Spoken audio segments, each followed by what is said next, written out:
You've had a long day at work, and you're finally home, ready to relax. You pour yourself a cup of tea, sit back, and close your eyes. Just as the peace begins to settle in, your neighbor blasts music loud enough to wake the dead. Or maybe it's a relative who shows up unannounced, unloading their endless drama into your life. Sound familiar? You're not alone. In our journey through life, we're surrounded by people who can either uplift us or drain our energy. The question is, how do we identify and distance ourselves from those who disrupt our peace? Today, we're diving deep into a Stoic perspective on the 3 types of neighbors and relatives you must avoid to cultivate a tranquil life. And trust me, you'll want to stick around until the end, because understanding this could genuinely change your life. Let's start with a question. Have you ever felt trapped by someone else's negativity or chaos? Maybe you've even questioned whether it's selfish to step away. But here's the truth. Protecting your peace is not selfish. It's necessary. The Stoics believed that our inner trite is the most valuable treasure we can possess, and to guard it, we must make intentional choices about who we allow into our lives. So, let's dive in. 3 chapters, 3 types of people you need to avoid, each one more toxic than the last.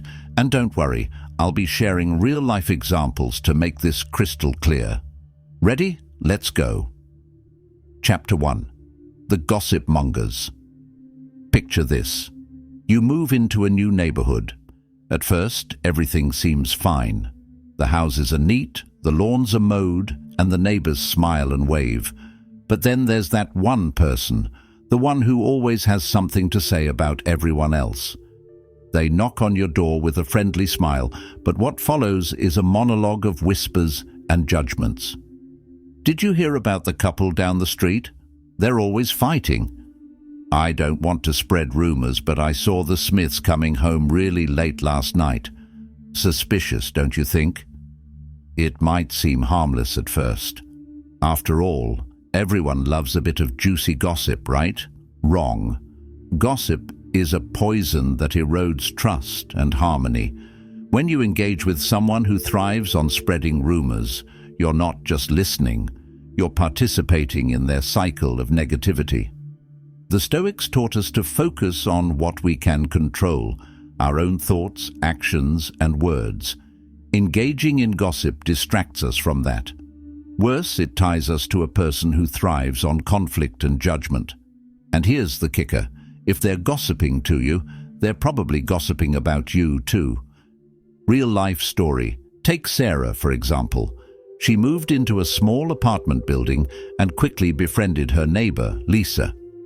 At first, Lisa's gossip seemed harmless, but over time, Sarah noticed a pattern. Lisa's stories were always negative, always critical. One day, Sarah overheard Lisa sharing private details about her life with someone else. That was the moment Sarah realized, if someone thrives on tearing others down, they're not above turning on you. What can you do? Distance yourself. You don't have to be rude or confrontational. Simply stop engaging in their conversations.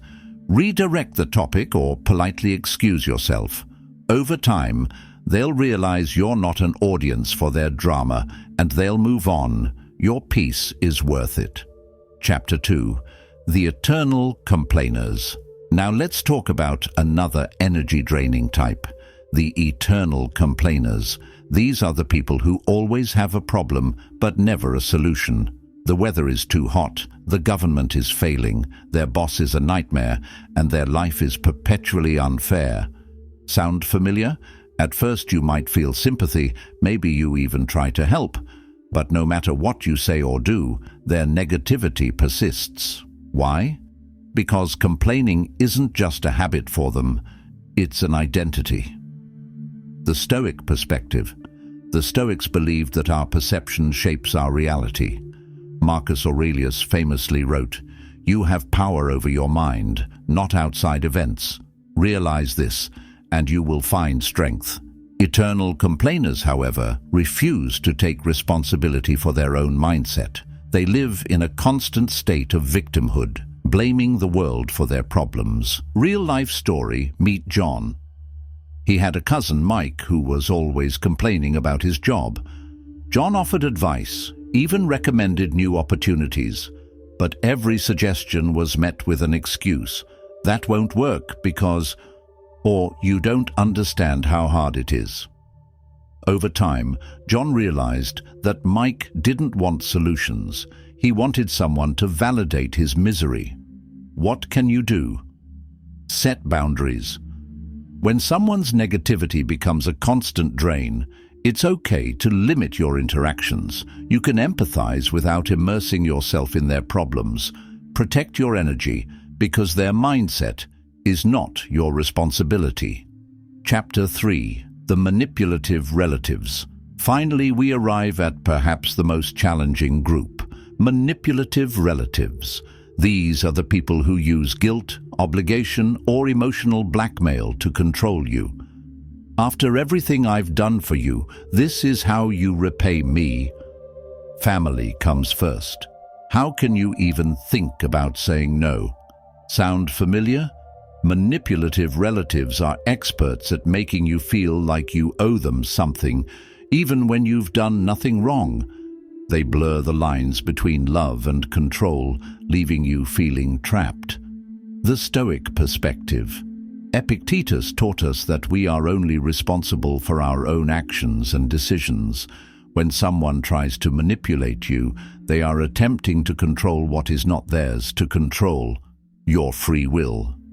Recognizing this is the first step to breaking free. Real-life story. Consider Priya. Her aunt was constantly asking for favors, running errands, lending money, hosting family events. Every time Priya hesitated, her aunt would say, "You're like a daughter to me. Would you treat your own mother this way?" It wasn't until Priya learned about Stoicism that she realized she had the right to set boundaries without feeling guilty. What can you do? Practice assertiveness. You can say no without being rude. I understand where you're coming from, but I can't help with that right now. Repeat if necessary. Over time, manipulative people will learn that their tactics don't work on you. Conclusion. Let's take a step back and reflect. Life is too short and too precious to spend it surrounded by people who drain your energy and disrupt your peace. The gossip-mongers, the eternal complainers, and the manipulative relatives all have one thing in common. They thrive on chaos. But you don't have to. The Stoics teach us that peace comes from within, but it's also our responsibility to create an environment that nurtures that peace. By recognizing these toxic behaviors and setting firm boundaries, you take a powerful step toward a more tranquil and fulfilling life. So, which of 3 types do you need to address in your own life? And how will you start protecting your peace today? Let me know in the comments below. Remember, this is your life, your peace, and you have every right to defend it. Thank you for watching, and don't forget to like, subscribe, and share this video if you found it helpful.